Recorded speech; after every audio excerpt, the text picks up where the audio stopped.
معزز سامعین، sonic enterprises کی ایک اور پیشکش گناہوں کا تریاق توبہ آپ کے لیے حاضر ہے۔ امید ہے اس سے قبل ہماری کیسٹس مرنے کے بعد کیا ہوگا، عذاب قبر، قبر کی پہلی رات، قیامت کب آئے گی اور دوزخ کے حالات آپ کو پسند آئی ہوں گی۔ خدا ہمیں عمل کی توفیق عطا فرمائے، آمین۔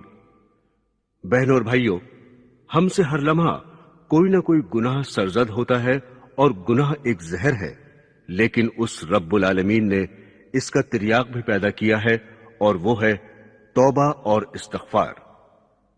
برادران اسلام، رسول اللہ صلی اللہ علیہ وسلم نے ارشاد فرمایا، کبھی کبھی میرے دل پر بھی بادل سا آ جاتا ہے، یہاں تک کہ میں اللہ جل جلالہ سے روزانہ 100 مرتبہ استغفار کرتا ہوں۔ یہ کون فرما رہے ہیں؟ وہ ذات جس کو اللہ تعالیٰ نے گناہوں سے پاک اور معصوم پیدا فرمایا۔ آپ سے کسی گناہ کا صادر ہونا ممکن ہی نہیں، اور اگر کبھی آپ سے کوئی بھول چوک ہوئی بھی تو اللہ تعالیٰ کی طرف سے یہ اعلان فرما دیا گیا کہ آپ کی اگلی پچھلی سب بھول چوک ہماری طرف سے معاف۔ چنانچہ قرآن پاک میں ارشاد ہے، تاکہ اللہ آپ کے اگلے پچھلے سب گناہ معاف کر دے۔ اس کے باوجود حضور اقدس صلی اللہ علیہ وسلم فرما رہے ہیں کہ میں دن میں 100 مرتبہ استغفار کرتا ہوں۔ اس حدیث کی تشریح میں علماء نے فرمایا کہ اس حدیث میں 100 کا جو عدد آپ نے بیان فرمایا اس سے گنتی بیان کرنا مقصود نہیں ہے، بلکہ استغفار کی کثرت کی طرف اشارہ مقصود ہے۔ پھر اس حدیث میں استغفار کرنے کی وجہ بھی بیان فرما دی کہ میں اتنی کثرت سے استغفار اس لیے کرتا ہوں کہ کبھی کبھی میرے دل پر بھی بادل سا چھا جاتا ہے۔ مطلب یہ کہ کبھی کبھی بتقاضۂ بشریت ایک نبی کے دل میں بھی خیالات اور وساوس پیدا ہو سکتے ہیں۔ کوئی آدمی نیکی اور تقوی کے کتنے ہی بلند مقام پر پہنچ جائے لیکن گناہوں کی جھلکیوں سے نہیں بچ سکتا۔ نبی کریم صلی اللہ علیہ وسلم کا مقام تو بہت اعلیٰ اور عرفہ ہے، اس مقام تک کوئی پہنچ ہی نہیں سکتا، لیکن جتنے اولیاء اکرام، صوفیاء، بزرگان دین گزرے ہیں، ان میں سے کوئی ایسا نہیں کہ ان کے دل میں گناہوں کا کبھی وسوسہ اور خیال بھی نہ آیا ہو اور کوئی خواہش بھی پیدا نہ ہوئی ہو۔ لہذا گناہوں کی جھلکیاں تو بڑوں بڑوں کو آتی ہیں، البتہ فرق یہ ہوتا ہے کہ ہم جیسے غافل لوگ تو گناہوں کی ذرا سی جھلکی پر ہتھیار ڈال دیتے ہیں اور گناہ کا ارتکاب کر لیتے ہیں، لیکن جن لوگوں کو اللہ تعالیٰ توفیق عطا فرمائے ان کو بھی گناہوں کے خیالات اور وساوس آتے ہیں اور دل میں گناہوں کے ارادے پیدا ہوتے ہیں، لیکن اللہ تعالیٰ کے فضل اور مجاہدے کی برکت سے وہ خیالات، وساوس اور ارادے کمزور ہو جاتے ہیں۔ پھر وہ ارادے انسان پر غالب نہیں آتے، جس کا نتیجہ یہ ہوتا ہے کہ گناہ کا خیال آنے کے باوجود اس خیال پر عمل نہیں ہوتا۔ حضرت یوسف علیہ السلام کے بارے میں قرآن حکیم میں ہے کہ زلیخا نے گناہ کی دعوت دی تو اس وقت حضرت یوسف علیہ السلام کے دل میں بھی گناہ کا تھوڑا سا خیال آ گیا تھا، لیکن اللہ تعالیٰ نے ان کو اس گناہ سے محفوظ رکھا۔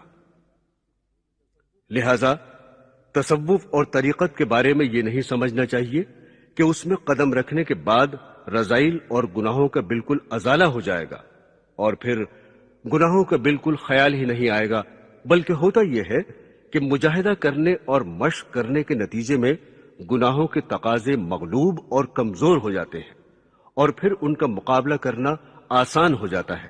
لہذا اس طریق میں بڑی کامیابی یہی ہے کہ گناہوں کے تقاضے مغلوب اور کمزور پڑ جائیں اور انسان کے اوپر غالب نہ آنے پائیں، لیکن سوچنا کہ مجاہدہ کرنے کے بعد دل میں گناہوں کا خیال ہی نہیں آئے گا، یہ بات محال ہے، یہ کبھی نہیں ہو سکتا، اس لیے کہ اللہ تعالیٰ نے انسان کے دل میں گناہ کا داعیہ اور تقاضا پیدا فرمایا ہے۔ قرآن کریم میں ارشاد ہے، ہم نے انسان کے دل میں گناہ کا بھی تقاضا پیدا کیا ہے اور تقوی کا تقاضا بھی پیدا کیا ہے۔ اسی میں تو امتحان ہے، اس لیے کہ اگر انسان کے دل میں گناہ کا تقاضا بالکل ختم ہو جائے اور فنا ہو جائے تو پھر گناہوں سے بچنے میں انسان کا کیا کمال ہوا؟ پھر نہ تو نفس سے مقابلہ ہوا اور نہ شیطان سے مقابلہ ہوا، نہ ان سے معرکہ پیش آیا، تو پھر جنت کس کے بدلے میں ملے گی؟ اس لیے کہ جنت تو اسی بات کا انعام ہے کہ دل میں گناہوں کے تقاضے اور دائیے پیدا ہو رہے ہیں، لیکن انسان ان کو شکست دے کر اللہ تعالی کے خوف اور خشیت سے اور اللہ کی عظمت اور جلال سے ان تقاضوں پر عمل نہیں کرتا، تب جا کر انسان کا کمال ظاہر ہوتا ہے۔ شیخ سعدی رحمت اللہ علیہ فرماتے ہیں، بڑھاپے میں تو ظالم بھیڑیا بھی متقی اور پرہیزگار بن جاتا ہے، اس لیے کہ اس وقت نہ منہ میں دانت رہے نہ پیٹ میں آنت رہی، اب ظلم کرنے کی طاقت ہی نہیں ہے، اس لیے اب پرہیزگار نہیں بنے گا تو اور کیا بنے گا؟ لیکن پیغمبروں کا شیوہ یہ ہے کہ آدمی جوانی کے اندر توبہ کرے جبکہ قوت اور طاقت موجود ہے، اور گناہوں کا تقاضا بھی شدت سے پیدا ہو رہا ہے اور گناہ کے مواقع بھی میسر ہیں، لیکن اس کے باوجود اللہ کے خوف سے آدمی گناہوں سے بچ جائے، یہ ہے پیغمبروں کا شیوہ۔ بہن اور بھائیوں، مولانا رومی رحمت اللہ علیہ کی مثنوی میں ایک قصہ ہے کہ ایک لکڑہارا تھا جو جنگل سے جا کر لکڑیاں کاٹ کر لایا کرتا تھا اور ان کو بازار میں بیچ دیتا تھا۔ ایک مرتبہ جب لکڑیاں کاٹ کر لایا، لکڑیوں کے ساتھ ایک بڑا سانپ بھی لپٹ کر آ گیا۔ اس کو پتہ نہیں چلا، لیکن جب گھر پہنچا تب اس نے دیکھا کہ ایک سانپ بھی آ گیا ہے، البتہ اس میں جان نہیں تھی۔ ایسا معلوم ہو رہا تھا کہ وہ مردہ ہے، اس لیے اس لکڑہارے نے اس کی طرف کوئی خاص توجہ نہیں دی، وہیں گھر کے اندر ہی رہنے دیا، باہر نکالنے کی ضرورت محسوس نہیں کی۔ لیکن جب اس کو گرمی پہنچی تو اس کے اندر حرکت پیدا ہونی شروع ہو گئی اور آہستہ آہستہ اس نے رینگنا شروع کر دیا۔ لکڑہارا غفلت میں لیٹا ہوا تھا، اس سانپ نے جا کر اس کو ڈس لیا۔ اب گھر والے پریشان ہوئے کہ یہ تو مردہ سانپ تھا، زندہ کیسے ہو گیا؟ اور پھر اس نے زندہ ہو کر ڈس لیا۔ اس کے بعد مولانا رومی رحمت اللہ علیہ فرماتے ہیں کہ انسان کے نفس کا بھی یہی حال ہے۔ جب انسان کسی اللہ والے کی صحبت میں رہ کر مجاہدات اور ریاضتیں کرتا ہے تو اس کے نتیجے میں یہ نفس کمزور ہو جاتا ہے اور ایسا معلوم ہوتا ہے کہ اب مردہ ہو چکا ہے، لیکن حقیقت میں وہ مردہ نہیں ہوتا۔ اگر انسان اس کی طرف سے غافل ہو جائے تو کسی بھی وقت زندہ رہ کر ڈس لے گا۔ چنانچہ مولانا رومی رحمت اللہ علیہ فرماتے ہیں کہ یہ انسان کا نفس بھی اژدہے کی مانند ہے، ابھی مرا نہیں ہے، لیکن چونکہ مجاہدے اور ریاضتیں کرنے کی چوٹیں اس پر پڑی ہیں اس لیے یہ افسردہ پڑا ہوا ہے، لیکن کسی وقت بھی زندہ ہو کر ڈس لے گا۔ لہذا کسی لمحے بھی نفس سے غافل ہو کر مت بیٹھو۔ حضرات گرامی، جس طرح اللہ تعالیٰ نے نفس اور شیطان دو زہریلی چیزیں پیدا فرمائی ہیں جو انسان کو پریشان اور خراب کرتی ہیں اور جہنم کے عذاب کی طرف انسان کو لے جانا چاہتی ہیں، اسی طرح ان دونوں کا تریاق بھی بڑا زبردست پیدا فرمایا۔ اللہ تعالیٰ کی حکمت سے یہ بات بعید تھی کہ زہر تو پیدا فرما دیتے اور اس کا تریاق پیدا نہ فرماتے، اور وہ تریاق بڑا زبردست پیدا فرمایا کہ فوراً اس زہر کا اثر ختم کر دیتا ہے، اور وہ تریاق ہے استغفار، توبہ۔ عام طور پر دو لفظ استعمال ہوتے ہیں، ایک استغفار اور ایک توبہ۔ اصل ان میں سے توبہ ہے اور استغفار اس توبہ کی طرف لے جانے والا راستہ ہے، اور یہ توبہ تین چیزوں کا مجموعہ ہوتی ہے۔ جب تک یہ تینوں چیزیں جمع نہ ہو اس وقت تک توبہ کامل نہیں ہوتی۔ ایک یہ کہ جو غلطی اور گناہ سرزد ہوا ہے اس پر ندامت اور شرمندگی ہو، پشیمانی اور دل شکستگی ہو۔ دوسرے یہ کہ جو گناہ ہوا اس کو فی الحال فوراً چھوڑ دے، اور تیسرے یہ کہ آئندہ گناہ نہ کرنے کا عزم کامل ہو۔ جب تین چیزیں جمع ہو جائیں تب توبہ مکمل ہوتی ہے، اور جب توبہ کر لی تو وہ توبہ کرنے والا شخص گناہوں سے پاک ہو گیا۔ حدیث شریف میں ہے کہ جس نے گناہ سے توبہ کر لی وہ ایسا ہو گیا جیسے اس نے گناہ کیا ہی نہیں۔ صرف یہی نہیں کہ اس کی توبہ قبول کر لی بلکہ اللہ تعالیٰ کی رحمت اور کرم دیکھیے کہ توبہ کرنے والے کے نامہ اعمال ہی سے وہ گناہ مٹا دیتے ہیں، اور آخرت میں اس گناہ کا ذکر و فکر بھی نہیں ہوگا کہ اس بندے نے فلاں وقت میں فلاں گناہ کیا تھا۔ برادران اسلام، ہر انسان کے ساتھ یہ جو دو فرشتے ہیں جن کو کرامن کاتبین کہا جاتا ہے، جو انسان کی نیکیاں اور برائیاں لکھتے ہیں، دائیں طرف والا فرشتہ نیکیاں لکھتا ہے اور بائیں طرف والا فرشتہ برائیاں لکھتا ہے۔ اللہ تعالیٰ نے دائیں طرف والے فرشتے کو بائیں طرف والے فرشتے کا امیر مقرر کیا ہے، اس لیے کہ اللہ تعالیٰ کا حکم ہے کہ جہاں کہیں دو آدمی مل کر کام کریں تو ان میں سے ایک امیر ہو اور دوسرا مامور ہو۔ لہذا جب انسان کوئی نیک عمل کرتا ہے تو دائیں طرف والا فرشتہ فوراً اس کی نیکی کو لکھ لیتا ہے، اس لیے کہ اس کو نیکی لکھنے میں دوسرے فرشتے سے پوچھنے کی حاجت اور ضرورت نہیں، کیونکہ وہ امیر ہے۔ اور بائیں طرف والا فرشتہ چونکہ دائیں طرف والے فرشتے کا ماتحت ہے، اس لیے جب بندہ کوئی گناہ اور غلطی کرتا ہے تو بائیں طرف والا فرشتہ دائیں طرف والے فرشتے سے پوچھتا ہے کہ اس بندے نے فلاں گناہ کیا ہے، میں اس کو لکھوں یا نہیں؟ تو دائیں طرف والا فرشتہ کہتا ہے نہیں، ابھی مت لکھو، ابھی ٹھہر جاؤ، ہو سکتا ہے کہ یہ بندہ توبہ کر لے، اگر لکھ لو گے تو پھر مٹانا پڑے گا۔ تھوڑی دیر کے بعد پھر پوچھتا ہے کہ اب لکھ لوں؟ وہ کہتا ہے کہ ٹھہر جاؤ، ہو سکتا ہے کہ یہ توبہ کر لے۔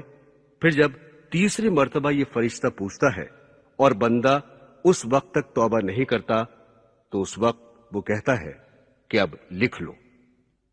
برادران اسلام، دیکھا آپ نے، اللہ تعالیٰ کی رحمت یہ ہے کہ بندے کو گناہ کے بعد مہلت دیتے ہیں کہ وہ گناہ سے توبہ کر لے، معافی مانگ لے، تاکہ اس کے نامہ اعمال میں لکھنا ہی نہ پڑے۔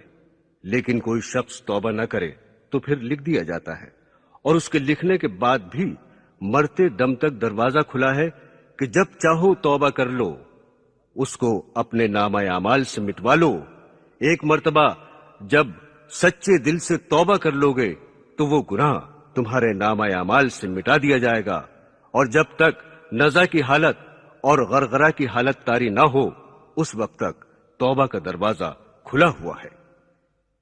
ایک بڑے عالی مقام عجیب و غریب بزرگ تھے، اللہ تعالیٰ نے ان کو عجیب فہم و فراست عطا فرمائی، عجیب باتیں ارشاد فرمایا کرتے تھے۔ ایک دن وہ توبہ پر بیان فرما رہے تھے، ان کے چھوٹے چھوٹے چٹکلے ہوا کرتے تھے۔ ایک آزاد منش نوجوان اس مجلس میں آ گیا، وہ اپنے کسی مقصد سے آیا تھا، مگر یہ اللہ والے تو ہر وقت سکھانے اور تربیت کرنے کی فکر میں رہتے تھے۔ چنانچہ اس نوجوان سے فرمانے لگے کہ میاں، لوگ سمجھتے ہیں کہ یہ دین بڑا مشکل ہے۔ ارے یہ دین کچھ بھی مشکل نہیں، رات کو بیٹھ کر اللہ تعالیٰ سے توبہ کر لیا کرو، بس یہی سارا دین ہے۔ جب وہ نوجوان چلا گیا تو حاضرین میں سے ایک شخص نے پوچھا، حضرت، یہ توبہ واقعی بڑی عجیب و غریب چیز ہے، لیکن دل میں ایک سوال رہتا ہے جس کی وجہ سے بے چینی سی رہتی ہے۔ فرمانے لگے کہ کیا ہے؟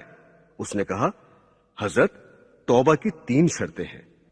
ایک یہ کہ دل میں ندامت ہو، دوسرا یہ کہ فوراً اس گناہ کو چھوڑ دے، تیسرا یہ کہ آئندہ کے لیے یہ عزم کر لے کہ آئندہ یہ گناہ کبھی نہیں کروں گا۔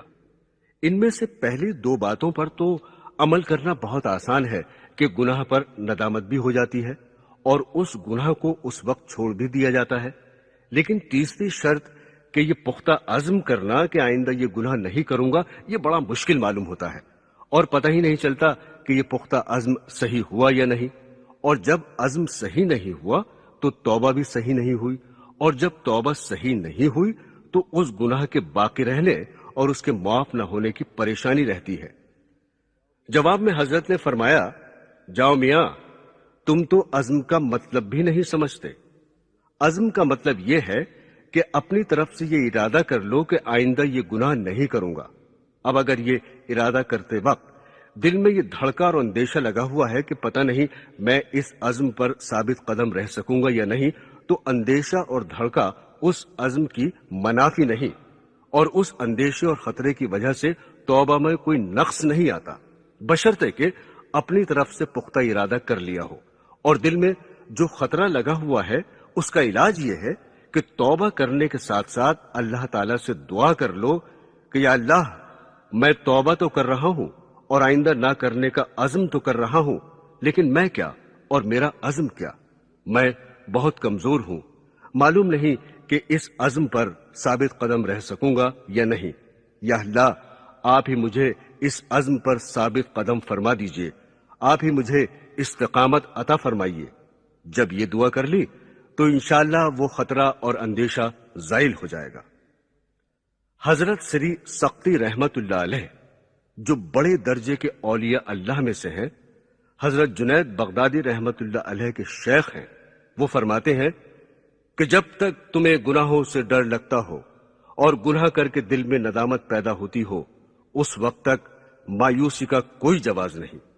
ہاں، یہ بات بڑی خطرناک ہے کہ دل سے گناہ کا ڈر مٹ جائے اور گناہ کرنے کے بعد دل میں کوئی ندامت پیدا نہ ہو اور انسان گناہ پر سینہ زوری کرنے لگے اور اس گناہ کو جائز کرنے کے لیے تعویلیں کرنا شروع کر دے۔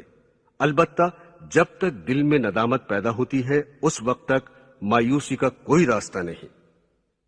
تو برادران اسلام، جب تک اللہ تعالیٰ نے توبہ کا دروازہ کھولا ہوا ہے تو پھر مایوسی کیسی؟ یہ جو بعض اوقات ہمارے دل میں خیال آتا ہے کہ ہم تو بڑے مردود ہو گئے ہیں، ہم سے عمل وغیرہ ہوتے ہی نہیں، گناہوں میں مبتلا ہیں، اس خیال کے بعد مایوسی دل میں پیدا ہو جاتی ہے۔ یاد رکھو، یہ مایوسی پیدا کرنا بھی شیطان کا حربہ ہے۔ وہ دل میں مایوسی پیدا کر کے انسان کو بے عمل بنانا چاہتا ہے، اس لیے اس کو مایوس ہونے کی کوئی ضرورت نہیں، بس اللہ تعالیٰ کے حضور حاضر ہو کر استغفار کرے اور توبہ کرے، سب گناہ معاف ہو جائیں گے۔ بہرحال توبہ کے اندر 3 چیزیں شرط ہیں، ان کے بغیر توبہ کامل نہیں ہوتی۔ دوسری چیز ہے استغفار۔ یہ استغفار توبہ کے مقابلے میں عام ہے۔ استغفار کے معنی یہ ہے کہ اللہ تعالیٰ سے مغفرت کی دعا مانگنا، اللہ تعالیٰ سے بخشش مانگنا۔ حضرت امام غزالی رحمت اللہ علیہ فرماتے ہیں کہ استغفار کے اندر یہ 3 چیزیں شرط نہیں، بلکہ استغفار ہر انسان ہر حالت میں کر سکتا ہے۔ جب کوئی غلطی ہو جائے یا دل میں کوئی وسوسہ پیدا ہو جائے یا عبادت میں کوتاہی ہو جائے یا کسی بھی طرح کی کوئی غلطی سرزد ہو جائے تو فوراً استغفار کرے۔ امام غزالی رحمت اللہ علیہ فرماتے ہیں کہ مومن کے لیے اصل راستہ تو یہ ہے کہ وہ توبہ کرے اور تینوں شرائط کے ساتھ کرے، لیکن بعض اوقات ایک شخص بہت سے گناہ چھوڑ دیتا ہے اور جن گناہوں میں مبتلا ہے ان کو بھی چھوڑنے کی کوشش میں لگا ہوا ہے، لیکن ایک گناہ ایسا رہ گیا جس کو چھوڑنے پر کوشش کے باوجود وہ قادر نہیں ہو رہا ہے، بلکہ حالات یا ماحول کی وجہ سے مغلوب ہے اور اس گناہ کو چھوڑ نہیں پا رہا ہے۔ اب سوال یہ ہے کہ کیا ایسا شخص توبہ سے مایوس اور نا امید ہو کر بیٹھ جائے کہ میں اس کے چھوڑنے پر قادر نہیں، اس لیے میں تو تباہ ہو گیا؟ مثلا ایک شخص بینک میں ملازم ہے اور بینک کی ملازمت ناجائز اور حرام ہے کیونکہ وہ سود کی آمدنی ہے۔ جب وہ دین کی طرف آیا اور آہستہ آہستہ اس نے بہت سے گناہ چھوڑ دیے، نماز روزہ شروع کر دیا اور شریعت کے دوسرے احکام پر بھی عمل کرنا شروع کر دیا، اب وہ دل سے تو یہ چاہتا ہے کہ میں اس حرام آمدنی سے بھی کسی طرح بچ جاؤں اور بینک کی ملازمت چھوڑ دوں، لیکن اس کے بیوی بچے ہیں، ان کے معاش اور حقوق کی ذمہ داری اس کے اوپر عائد ہے۔ اب اگر وہ ملازمت چھوڑ کر الگ ہو جائے تو خطرہ اس بات کا ہے کہ پریشانی اور تکلیف میں مبتلا ہو جائے، جس کی وجہ سے وہ بینک کی ملازمت چھوڑنے پر قادر نہیں ہو رہا، البتہ دوسری جائز ملازمت کی تلاش میں لگا ہوا ہے۔ تو کیا ایسا شخص مایوس ہو کر بیٹھ جائے اس لیے کہ مجبوری کی وجہ سے ملازمت چھوڑ نہیں سکتا، جس کی وجہ سے چھوڑنے کا عزم بھی نہیں کر سکتا، جبکہ توبہ کے اندر چھوڑنے پر عزم کرنا شرط ہے؟ تو کیا ایسے مبتلا شخص کے لیے توبہ کا کوئی راستہ نہیں ہے؟ امام غزالی رحمت اللہ علیہ فرماتے ہیں کہ ایسے شخص کے لیے بھی راستہ موجود ہے، وہ یہ کہ سنجیدگی سے کوشش کرنے کے باوجود جب تک کوئی جائز اور حلال روزگار نہیں ملتا اس وقت تک ملازمت نہ چھوڑے، لیکن ساتھ ساتھ اس پر استغفار بھی کرتا رہے، اس وقت توبہ نہیں کر سکتا، اس لیے کہ توبہ کے لیے گناہ کا چھوڑنا شرط ہے، اور یہاں وہ ملازمت چھوڑنے پر قادر نہیں، اس لیے توبہ نہیں ہو سکتی۔ البتہ اللہ تعالیٰ سے استغفار کرے اور یہ کہے کہ یا اللہ، یہ کام تو غلط ہے اور گناہ ہے، مجھے اس پر ندامت اور شرمندگی بھی ہے، لیکن یا اللہ میں مجبور ہوں اور اس کے چھوڑنے پر قادر نہیں ہو رہا ہوں، مجھے اپنی رحمت سے معاف فرما دیجئے اور مجھے اس گناہ سے نکال دیجئے۔ امام غزالی رحمت اللہ علیہ فرماتے ہیں کہ جو آدمی یہ کام کرے گا تو انشاءاللہ ایک نہ ایک دن آئندہ چل کر اس کو گناہ چھوڑنے کی توفیق ہو ہی جائے گی۔ ایک حدیث ہے کہ حضور اقدس صلی اللہ علیہ وسلم نے فرمایا کہ جو محض استغفار کرے وہ اصرار کرنے والوں میں شمار نہیں ہوتا۔ اسی بات کو قرآن کریم میں اللہ تعالیٰ نے اس طرح بیان فرمایا ہے کہ اللہ کے نیک بندے وہ ہیں کہ اگر کبھی ان سے غلطی ہو جائے یا اپنی جانوں پر ظلم کر لیں تو اس وقت وہ اللہ کو یاد کرتے ہیں اور اپنے گناہوں پر استغفار کرتے ہیں، اور اللہ کے سوا کون ہے جو گناہوں کی مغفرت کرے، اور جو گناہ انہوں نے کیا ہے اس پر اصرار نہیں کرتے۔ اس لیے استغفار تو ہر حال میں کرتے رہنا چاہیے۔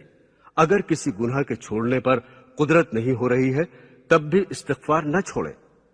بعض بزرگوں نے تو یہاں تک فرمایا کہ جس زمین پر گناہ اور غلطی سرزد ہوئی ہے اسی زمین پر استغفار کر لے، تاکہ جس وقت وہ زمین تمہارے گناہ کی گواہی دے اس کے ساتھ وہ تمہارے استغفار کی بھی گواہی دے کہ اس بندے نے ہمارے سامنے استغفار بھی کر لیا تھا۔ برادران اسلام، حضرت ابو ہریرہ رضی اللہ تعالی عنہ سے روایت ہے کہ رسول اللہ صلی اللہ علیہ وسلم نے ارشاد فرمایا کہ اس ذات کی قسم جس کے ہاتھ میں میری جان ہے۔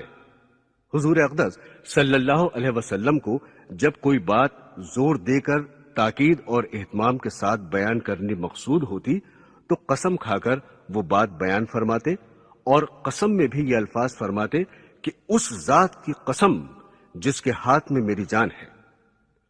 اگر تم بالکل گناہ نہ کرو تو اللہ تعالیٰ تمہارا وجود ختم کر دے اور ایسے لوگوں کو پیدا کریں جو گناہ کریں اور پھر استغفار کریں، اور پھر اللہ تعالیٰ ان کی مغفرت فرما دے۔ اس حدیث میں اس بات کی طرف اشارہ فرما دیا کہ اگر انسان کی تخلیق سے یہ مقصود ہوتا کہ ہم ایسی مخلوق پیدا کریں جس کے اندر گناہ کرنے کی صلاحیت ہی موجود نہ ہو تو پھر انسان کو پیدا کرنے کی ضرورت ہی نہیں تھی، پھر تو فرشتے ہی کافی تھے، اس لیے کہ وہ ایسی مخلوق ہے جو ہر وقت طاعت اور عبادت ہی میں لگی رہتی ہے اور اللہ تعالیٰ کی تسبیح اور تقدیس ہی میں مشغول رہتی ہے، اس میں گناہ کرنے کی صلاحیت ہی نہیں۔ اگر گناہ کرنا چاہے تو بھی نہیں کر سکتی، لیکن انسان ایک ایسی مخلوق ہے جس میں اللہ تعالیٰ نے نیکی اور گناہ دونوں کی صلاحیت ودیعت فرمائی ہے، اور پیش نظر یہ تھا کہ انسان میں گناہوں کی صلاحیت ہونے کے باوجود وہ گناہوں سے پرہیز کرے، اور اگر کبھی کوئی گناہ ہو جائے تو فوراً استغفار کرے۔ اب اگر انسان یہ عمل نہ کرے تو اس کو پیدا کرنے کی کیا ضرورت تھی؟ پھر تو فرشتے ہی کافی تھے۔ چنانچہ جب آدم علیہ السلام کو پیدا کیا جا رہا تھا تو فرشتوں نے یہی کہا تھا کہ یہ آپ کون سی مخلوق پیدا فرما رہے ہیں جو زمین پر خوریزی کرے گی، فساد مچائے گی، اور ہم آپ کی تسبیح و تقدیس میں دن رات لگے رہتے ہیں۔ تو اللہ تعالیٰ نے ان کے جواب میں فرمایا، میں وہ باتیں جانتا ہوں جو تم نہیں جانتے، اس لیے کہ گناہ کی صلاحیت ہونے کے باوجود جب یہ مخلوق گناہوں سے اجتناب کرے گی تو یہ تم سے بھی آگے بڑھ جائے گی، اس لیے کہ تم جو گناہوں سے بچ رہے ہو اس میں تمہارا کوئی کمال نہیں، کیونکہ تمہارے اندر گناہ کرنے کی صلاحیت ہی نہیں ہے۔ مثلاً ایک آدمی نابینا ہے، اس کو کچھ دکھائی نہیں دیتا، اگر وہ کسی غیر محرم کو نہ دیکھے، فلم نہ دیکھے، فحش قسم کی تصویر نہ دیکھے تو اس میں اس کا کیا کمال ہے؟ اس لیے کہ اس کے اندر دیکھنے کی صلاحیت ہی نہیں، وہ اگر دیکھنا بھی چاہے تو نہیں دیکھ سکتا۔ لیکن ایک شخص وہ ہے جس کی بینائی کامل ہے، ہر چیز دیکھنے کی صلاحیت موجود ہے، اور اس کے دل میں خواہشات، امنگیں اور شوق امڑ رہا ہے، لیکن اس سارے شوق اور امنگوں کے باوجود وہ اللہ کا بندہ ہونے کا تصور کر کے اپنی آنکھوں کو غلط جگہ پڑنے سے بچاتا ہے۔ یہ وہ مقام ہے جس پر اللہ تعالی نے جنت دینے کا وعدہ کیا ہے۔ تو معزز سامعین، خوب سمجھ لیجئے، فرشتے اگرچہ جنت میں رہیں لیکن جنت کی لذتیں ان کے لیے نہیں، جنت کی راحتیں ان کے لیے نہیں، اس لیے کہ ان کے اندر جنت کی لذتوں اور راحتوں کے ادراک کرنے کا مادہ ہی نہیں۔ جنت کی لذتیں اللہ تعالیٰ نے اسی مخلوق کے لیے پیدا فرمائی ہیں جس کے اندر گناہ کی بھی صلاحیت موجود ہے اور نیکی کی بھی صلاحیت موجود ہے۔ اللہ تعالیٰ کی حکمت بالغہ اور آپ کی مشیت میں کون دخل اندازی کر سکتا ہے؟ اس نے اپنی حکمت بالغہ ہی سے سارا جہاں اس لیے پیدا فرمایا تاکہ اس جہاں کے اندر ایسا انسان تخلیق کرے جس کے اندر گناہ کرنے کی بھی صلاحیت ہو، اور پھر وہ گناہ سے رکے، اور اگر کبھی بھول چوک اور بشریت کے تقاضے سے کوئی گناہ ہو جائے تو فوراً وہ استغفار کرے، اور اس استغفار کرنے کے نتیجے میں وہ انسان اللہ تعالیٰ کی غفاری کا، اس کی ستاری کا اور اس کے غفور و رحیم ہونے کا مرید بنتا ہے۔ اب اگر گناہ ہی نہ ہوتا تو پھر اللہ تعالیٰ کی غفاری کہاں ظاہر ہوتی؟ بہنوں اور بھائیوں، بزرگوں نے فرمایا کہ اس کائنات میں کوئی چیز حکمت اور مصلحت سے خالی نہیں، حتیٰ کہ کفر بھی حکمت سے خالی نہیں۔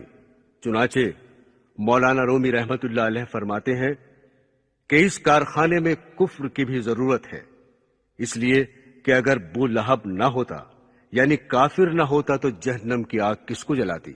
لہذا گناہ بھی اللہ تعالیٰ کی مشیت کا ایک حصہ ہے، اور اس گناہ کی خواہش بندے کے اندر اس لیے پیدا کی گئی تاکہ وہ بندہ اس خواہش کو کچلے اور اس کو جلائے، کیونکہ بندہ اس خواہش کو جتنا کچلے گا، جتنا جلائے گا، اتنا ہی اس کا تقوی کامل ہوگا اور تقوی کا نور اس کو حاصل ہوگا۔ اللہ تعالیٰ نے مولانا رومی رحمت اللہ علیہ کو مثال دینے میں کمال عطا فرمایا تھا۔ آپ مثال دینے میں امام تھے۔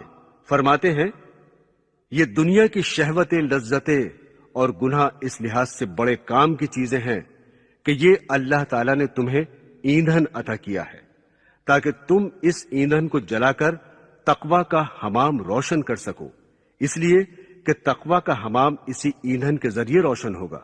لہذا جس وقت گناہ کی بھرپور خواہش پیدا ہو رہی ہو، گناہ کا تقاضا دل میں موجیں مار رہا ہو، دل مچل رہا ہو، بےتاب ہو رہا ہو، اس وقت تم اس خواہش اور اس تقاضے کو اللہ تعالیٰ کے لیے کچل دو، اور جب اس کو کچل دو گے اور جلا دو گے تو اس کے ذریعے تقوی کا حمام روشن ہوگا اور تقوی کا نور حاصل ہوگا۔ اب اگر یہ گناہ کا تقاضا ہی نہ ہوتا تو تمہیں اس حمام کو روشن کرنے کا یہ ایندھن کہاں سے حاصل ہوتا؟ برادران اسلام، ایک حدیث میں ہے کہ ایک شخص کے دل میں نامحرم پر نگاہ ڈالنے کا تقاضا اور شوق پیدا ہوا، لیکن اس اللہ کے بندے نے اس شوق اور تقاضے کے باوجود اس نگاہ کو نامحرم پر ڈالنے سے روک لیا اور یہ سوچا کہ میرے اللہ اور میرے مالک نے اس عمل سے منع فرمایا ہے۔ حدیث شریف میں ہے کہ جو شخص اللہ تعالیٰ کو یاد کر کے اس تقاضے کو روک لے گا تو اللہ تعالیٰ اس کو ایمان کی ایسی حلاوت عطا فرمائیں گے کہ اگر وہ نظر ڈال لیتا تو اس کو ایسی حلاوت حاصل نہ ہوتی جو اللہ تعالیٰ اس کو نظر نہ ڈالنے کی وجہ سے ایمان کی حلاوت عطا فرمائیں گے۔ دیکھیے، یہی گناہ کا تقاضا ایمان کی حلاوت حاصل ہونے کا ذریعہ بن گیا۔ اگر یہ گناہ کا تقاضا اور داعیہ نہ ہوتا تو ایمان کی حلاوت حاصل نہ ہوتی۔ اب سوال پیدا ہوتا ہے کہ جب اللہ تعالیٰ کو بندے سے گناہ کرانا نہیں تو پھر اس گناہ کو پیدا ہی کیوں کیا؟ اس کا جواب یہ ہے کہ گناہ کے پیدا کرنے میں اللہ تعالیٰ کی دو حکمتیں اور مصلحتیں ہیں۔ ایک مصلحت تو یہ ہے کہ جب بندہ پوری کوشش کر کے اس گناہ سے بچنے کا اہتمام کرے گا تو اس کو تقوی کا نور حاصل ہوگا، اور اللہ تعالیٰ کا قرب حاصل ہوگا، کیونکہ انسان جتنا جتنا گناہ سے دور ہوتا جائے گا اسی اعتبار سے اس کے درجات میں ترقی ہوتی چلی جائے گی۔ قرآن کریم میں اللہ تعالیٰ نے فرمایا، جو شخص اللہ سے ڈرے گا تو اللہ تعالیٰ اس کے لیے نئے نئے راستے پیدا فرمائیں گے۔ حضرات گرامی، حضرت معاویہ رضی اللہ تعالی عنہ کا ایک واقعہ سن لیجئے۔ حضرت معاویہ رضی اللہ تعالی عنہ روزانہ تہجد کی نماز کے لیے اٹھا کرتے تھے۔ ایک دن تہجد کے وقت آنکھ نہ کھلی، حتیٰ کہ تہجد کا وقت نکل گیا۔ چونکہ اس سے پہلے کبھی تہجد کی نماز نہیں چھوڑی تھی، چنانچہ اس کی وجہ سے ان کو اس قدر ندامت اور رنج ہوا کہ سارا دن روتے روتے گزار دیا کہ یا اللہ، مجھ سے آج تہجد کی نماز چھوٹ گئی۔ جب اگلی رات کو سوئے تو تہجد کے وقت ایک بزرگوار نے تشریف لا کر آپ کو تہجد کی نماز کے لیے جگانا شروع کر دیا کہ اٹھ کر تہجد پڑھ لو۔ حضرت معاویہ رضی اللہ تعالی عنہ فوراً اٹھ گئے اور اس سے پوچھا کہ تم کون ہو اور یہاں کیسے آئے؟ اس نے جواب دیا کہ میں وہی بدنام زمانہ ابلیس اور شیطان ہوں۔ حضرت معاویہ رضی اللہ تعالی عنہ نے پوچھا کہ تمہارا کام تو انسان کو غفلت میں مبتلا کرنا ہے، نماز کے لیے اٹھانے سے تمہارا کیا کام؟ شیطان نے کہا، بحث مت کرو، جاؤ تہجد پڑھو اور اپنا کام کرو۔ حضرت معاویہ رضی اللہ تعالی عنہ نے فرمایا کہ نہیں، پہلے بتاؤ کیا وجہ ہے؟ جب تک نہیں بتاؤ گے میں نہیں چھوڑوں گا۔ جب بہت اصرار کیا تو شیطان نے بتایا کہ بات دراصل یہ ہے کہ گزشتہ رات آپ پر میں نے غفلت طاری کر دی تھی تاکہ آپ کی تہجد کی نماز فوت ہو جائے۔ چنانچہ آپ کی تہجد کی نماز فوت ہو گئی، لیکن تہجد چھوٹ جانے کے نتیجے میں آپ نے سارا دن روتے روتے گزار دیا، اور اس رونے کے نتیجے میں آپ کے اتنے درجات بلند ہو گئے کہ اگر آپ اٹھ کر تہجد پڑھ لیتے تو آپ کے درجات اتنے بلند نہ ہوتے۔ یہ تو بہت خسارے کا سودا ہوا، اس لیے میں نے سوچا کہ آج آپ کو اٹھا دوں تاکہ اور زیادہ درجات کی بلندی کا راستہ پیدا نہ ہو۔ تو دیکھا حضرات گرامی آپ نے، یہ توبہ اور استغفار بڑی عظیم چیز ہے۔ اسی لیے ایک حدیث میں حضور اقدس صلی اللہ علیہ وسلم نے فرمایا کہ اگر ساری مخلوق بالکل گناہ ترک کر دے تو اللہ تعالیٰ دوسری مخلوق پیدا فرما دیں گے جو گناہ کرے گی، پھر اللہ تعالیٰ کے سامنے توبہ اور استغفار کرے گی تو اللہ تعالیٰ اس کے گناہوں کو معاف فرما دیں گے۔ بہرحال اس حدیث کے ذریعے حضور اقدس صلی اللہ علیہ وسلم نے ہمیں عملی تعلیم یہ دی ہے کہ اگر کبھی غلطی ہو جائے تو مایوس مت ہو جاؤ، بلکہ توبہ اور استغفار کی طرف رجوع کرو۔ البتہ اپنی طرف سے گناہ کا اقدام مت کرو، بلکہ گناہ سے بچنے کی پوری کوشش کرو، لیکن اگر گناہ ہو جائے تو توبہ و استغفار کر لو۔ بعض اوقات دل میں خیال ہوتا ہے کہ پھر تو گناہ چھوڑنے کی کوئی خاص ضرورت نہیں ہے، بلکہ گناہ بھی کرتے رہو اور استغفار اور توبہ بھی کرتے رہو۔ خوب سمجھ لیجئے کہ گناہ سے بچنا ہر انسان کے ذمے فرض عین ہے، اور اس کے لیے ضروری ہے کہ وہ اپنے آپ کو ہر گوشہ زندگی میں ہر وقت اپنے آپ کو گناہ سے بچائے۔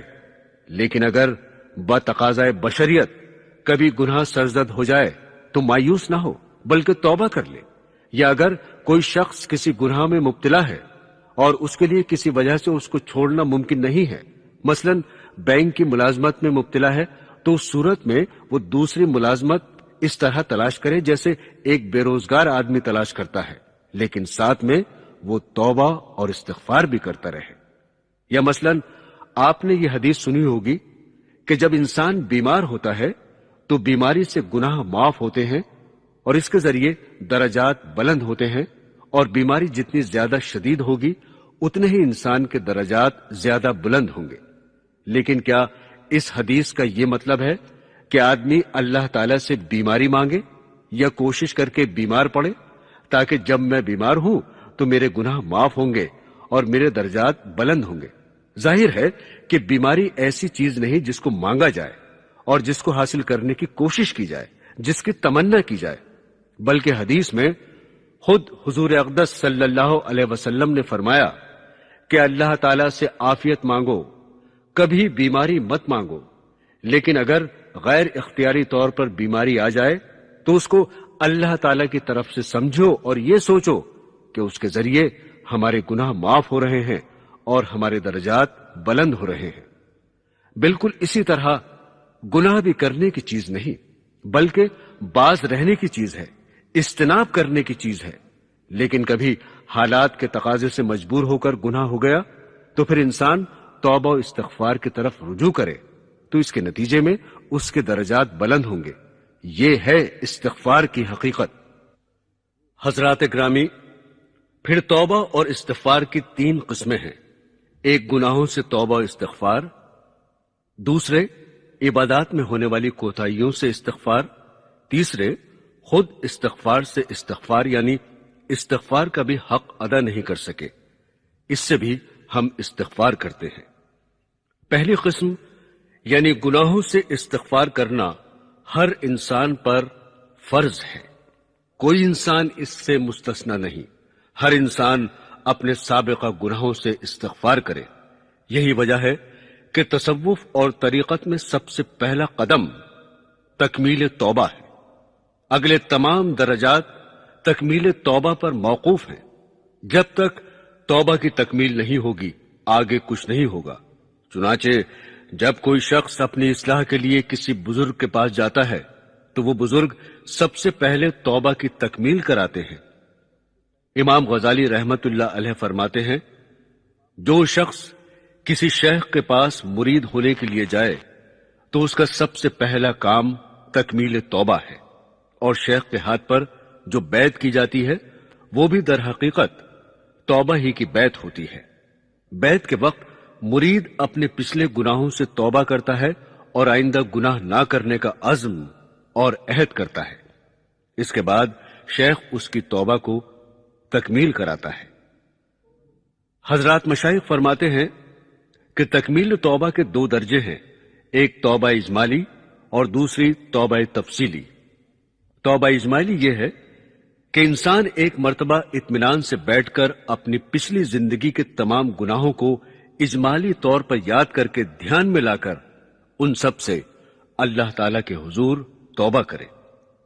توبہ اجمالی کا بہتر طریقہ یہ ہے کہ سب سے پہلے توبہ کی نیت سے 2 رکعت نماز پڑھے، اس کے بعد اللہ تعالی کے حضور عاجزی، انکساری، ندامت اور شرمندگی کے ساتھ ایک ایک گناہ کو یاد کر کے یہ دعا کرے، یا اللہ، اب تک میری پچھلی زندگی میں مجھ سے جو کچھ گناہ ہوئے ہیں، چاہے وہ ظاہری گناہ ہوں یا باطنی، حقوق اللہ سے متعلق ہوں یا حقوق العباد سے متعلق ہوں، چھوٹے گناہ ہوئے ہوں یا بڑے گناہ ہوئے ہوں، یا اللہ میں ان سب سے توبہ کرتا ہوں۔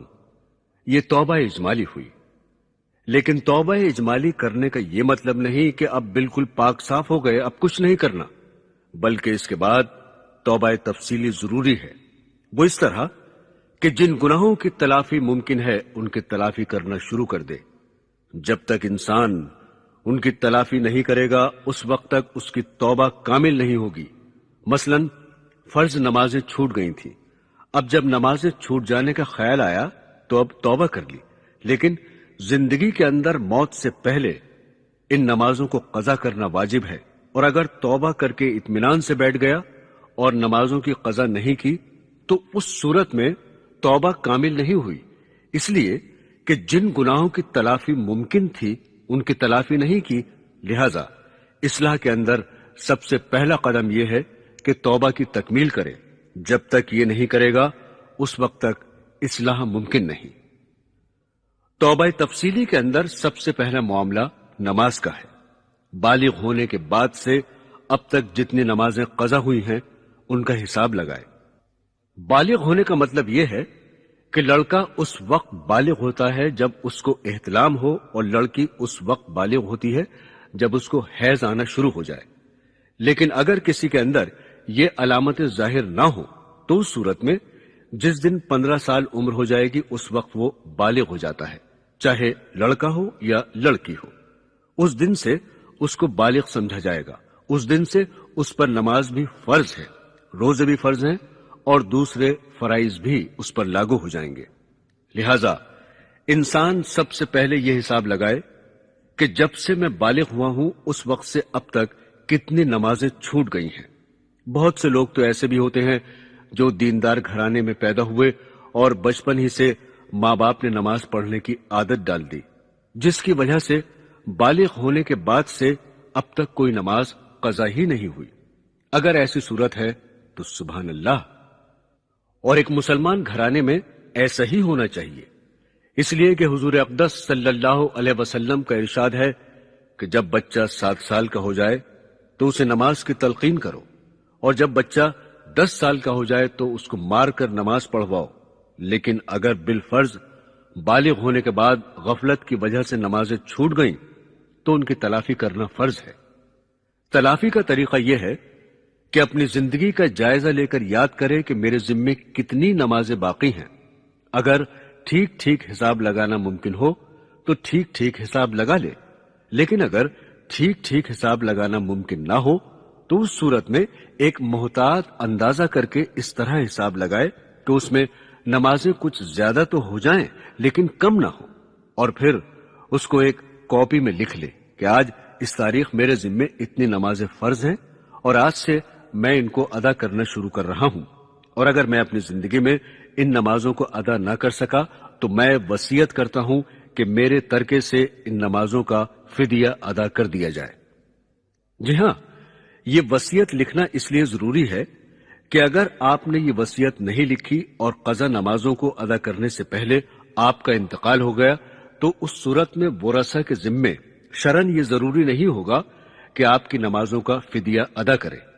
یہ فدیہ ادا کرنا ان کی مرضی پر موقوف ہوگا، چاہے تو دیں اور چاہے تو نہ دیں۔ اگر فدیہ ادا کریں گے تو یہ ان کا احسان ہوگا، شرعاً ان کے ذمے فرض واجب نہیں، لیکن اگر آپ نے فدیہ ادا کرنے کی وصیت کر دی تو اس صورت میں ورثہ شرعاً اس بات کے پابند ہوں گے کہ وہ کل مال کے 1/3 ترکے کی حد تک اس وصیت کو نافذ کریں اور نمازوں کا فدیہ ادا کریں۔ حضور اقدس صلی اللہ علیہ وسلم کا ارشاد ہے کہ ہر وہ شخص جو اللہ پر اور یوم آخرت پر ایمان رکھتا ہو اور اس کے پاس کوئی بات وصیت لکھنے کے لیے موجود ہو تو اس کے لیے 2 راتیں بھی وصیت لکھے بغیر گزارنا جائز نہیں۔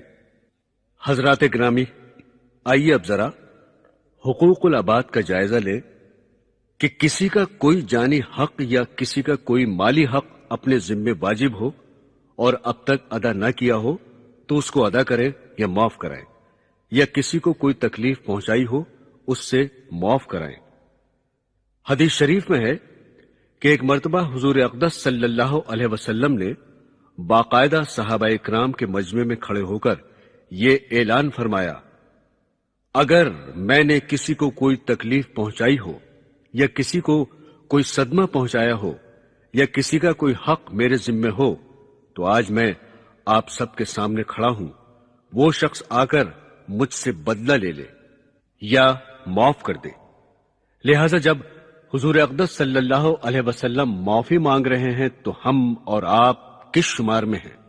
لہذا زندگی میں اب تک جن جن لوگوں سے تعلقات رہے یا لین دین کے معاملات رہے یا اٹھنا بیٹھنا رہا یا عزیز و اقارب ہیں، ان سب سے رابطہ کر کے زبانی یا خط لکھ کر ان سے معلوم کریں، اور اگر ان کا تمہارے ذمے کوئی مالی حق نکلے تو اس کو ادا کریں، اور اگر مالی حق نہیں ہے بلکہ جانی ہے، مثلا کسی کی غیبت کی تھی، کسی کو برا بھلا کہہ دیا تھا یا کسی کو صدمہ پہنچایا تھا، ان سب سے معافی مانگنا ضروری ہے۔ ایک دوسری حدیث میں حضور اقدس صلی اللہ علیہ وسلم نے فرمایا کہ اگر کسی شخص نے دوسرے شخص پر ظلم کر رکھا ہے، چاہے وہ جانی ظلم ہو یا مالی ظلم ہو، آج وہ اس سے معافی مانگ لے، یا سونا چاندی دے کر اس دن کے آنے سے پہلے حساب کر لے جس دن نہ درہم ہوگا اور نہ دینار ہوگا، کوئی سونا چاندی کام نہیں آئے گا۔ حضرات گرامی، حدیث شریف کا ایک مشہور واقعہ ہے کہ ایک شخص نے 99 آدمیوں کو قتل کر دیا تھا۔ اس کے بعد اس کو توبہ کی فکر لاحق ہوئی. اب سوچا کہ میں کیا کروں. چنانچہ وہ عیسائی راہب کے پاس گیا اور اس کو جا کر بتایا کہ میں نے اس طرح 99 آدمیوں کو قتل کر دیا ہے، تو کیا میرے لیے توبہ کا اور نجات کا کوئی راستہ ہے؟ اس راہب نے جواب دیا کہ تو تباہ ہو گیا، اور اب تیری تباہی اور ہلاکت میں کوئی شک نہیں. تیرے لیے نجات کا اور توبہ کا کوئی راستہ نہیں ہے. یہ جواب سن کر وہ شخص مایوس ہو گیا. اس نے سوچا کہ 99 قتل کر دیے ہیں، ایک اور صحیح. چنانچہ اس راہب کو بھی قتل کر دیا اور 100 کا عدد پورا کر دیا. لیکن دل میں چونکہ توبہ کی فکر لگی ہوئی تھی، اس لیے دوبارہ کسی اللہ والے کی تلاش میں نکل گیا. تلاش کرتے کرتے ایک اللہ والا اس کو مل گیا اور اس نے جا کر اپنا سارا قصہ بتایا. اس نے کہا کہ اس میں مایوس ہونے کی ضرورت نہیں. اب تم پہلے توبہ کرو اور پھر اس بستی کو چھوڑ کر فلاں بستی میں چلے جاؤ، اور وہ نیک لوگوں کی بستی ہے. ان کی صحبت اختیار کرو. چونکہ وہ توبہ کرنے میں مخلص تھا، اس لیے وہ اس بستی کی طرف چل پڑا. ابھی راستے میں ہی تھا کہ اس کی موت کا وقت آ گیا. روایات میں آتا ہے کہ جب وہ مرنے لگا تو مرتے مرتے بھی اپنے آپ کو سینے کے بل گھسیٹ کر اس بستی کے قریب کرنے لگا جس بستی کی طرف وہ جا رہا تھا، تاکہ وہ اس بستی کے زیادہ سے زیادہ قریب ہو جائے. آخر کار جان نکل گئی. اب اس کی روح لے جانے کے لیے ملائکہ رحمت اور ملائکہ عذاب دونوں پہنچ گئے، اور دونوں میں اختلاف شروع ہو گیا.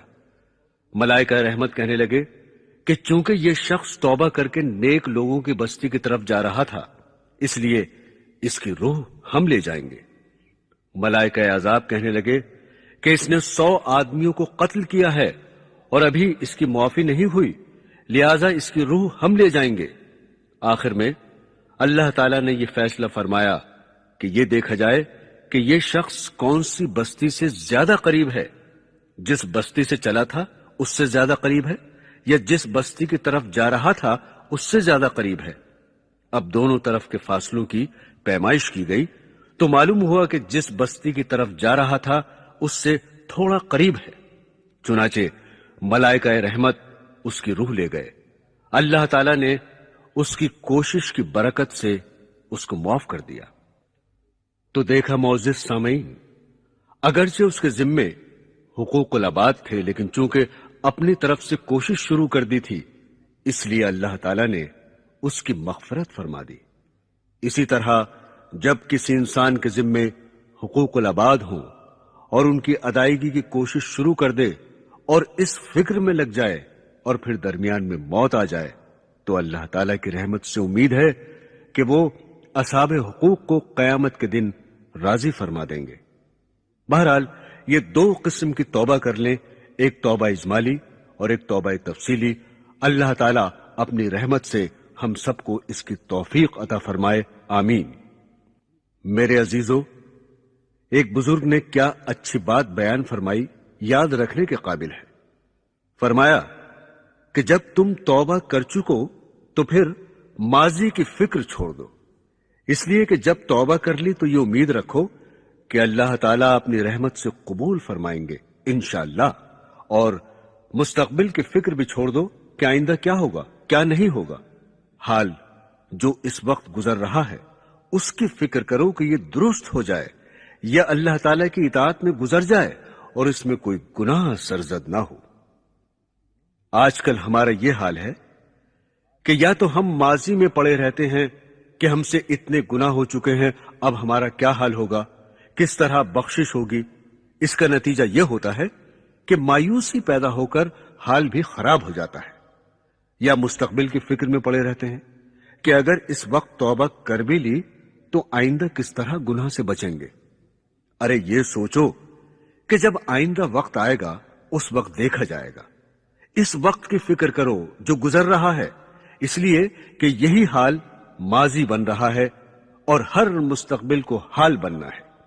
اس لیے بس اپنے حال کو درست کر لو اور ماضی کو یاد کر کے مایوس مت ہو جاؤ.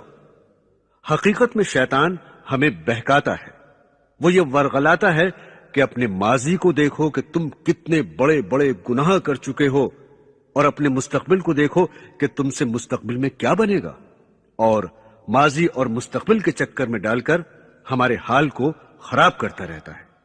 اس لیے شیطان کے دھوکے میں مت آؤ اور اپنے حال کو درست کرنے کی فکر کرو۔ اللہ تعالی ہم سب کو یہ فکر عطا فرما دے، آمین۔ میرے پیارے دینی بہنوں اور بھائیوں، ہر مسلمان کو یہ واقعہ معلوم ہے کہ ابلیس کو حکم دیا گیا کہ وہ حضرت آدم علیہ السلام کو سجدہ کرے۔ اس نے انکار کر دیا کہ میں تو سجدہ نہیں کرتا۔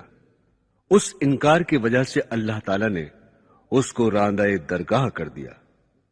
ایک بات یہاں یہ سمجھ لیں کہ اگر غور کیا جائے تو بظاہر ابلیس جو بات کہہ رہا تھا وہ کوئی بری بات نہیں تھی، کیونکہ اگر وہ یہ کہتا کہ یہ پیشانی تو آپ کے لیے خاص ہے، یہ پیشانی تو صرف آپ کے سامنے جھک سکتی ہے، کسی اور کے سامنے نہیں جھک سکتی، یہ خاکی پتلا جس کو آپ نے اپنے ہاتھ سے بنایا اس کو میں سجدہ کیوں کروں؟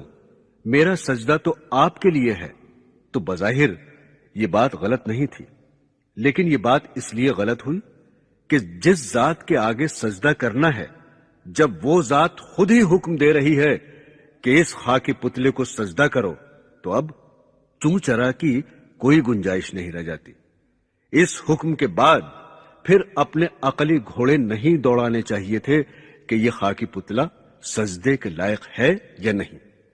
دیکھیے، فی الواقع آدمی سجدے کے لائق تو نہیں تھا، چنانچہ جب حضور اقدس صلی اللہ علیہ وسلم کی آخری امت اس دنیا میں آئی تو ہمیشہ کے لیے حکم دے دیا گیا کہ اب کسی انسان کو سجدہ کرنا جائز نہیں۔ معلوم ہوا کہ اصل حکم یہی تھا کہ انسان کو سجدہ کرنا کسی حال میں بھی جائز نہیں تھا، لیکن جب اللہ تعالیٰ ہی حکم فرمائے کہ سجدہ کرو تو اب عقلی گھوڑے نہیں دوڑانے چاہیے۔ شیطان نے پہلی غلطی یہی کی کہ اپنی عقل کے گھوڑے دوڑانے شروع کر دیے۔ دوسری غلطی یہ کی کہ شیطان نے سجدہ نہ کرنے کی وجہ بتاتے ہوئے یہ نہیں کہا کہ یہ پیشانی تو آپ کے لیے ہے، بلکہ یہ وجہ بتائی کہ اس آدم کو آپ نے مٹی سے بنایا ہے اور مجھے آپ نے آگ سے بنایا ہے، اور آگ مٹی سے افضل ہے، اس لیے میں اس کو سجدہ نہیں کرتا۔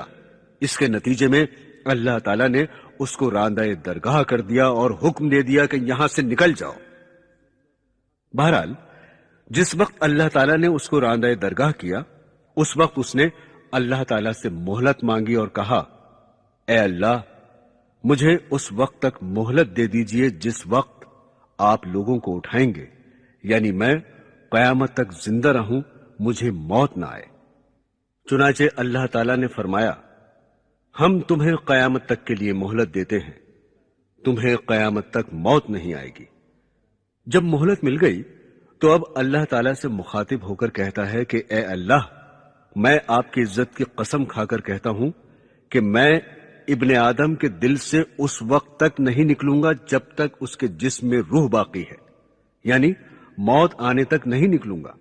اور یہ ابن آدم جس کی وجہ سے مجھے راندہ درگاہ ہونا پڑا، اس کے دل میں غلط قسم کے خیالات ڈالتا رہوں گا، اس کو بہکاتا رہوں گا، گناہوں کی خواہش اس کے دل میں پیدا کرتا رہوں گا اور اس کو گناہوں کی طرف مائل کرتا رہوں گا جب تک وہ زندہ ہے۔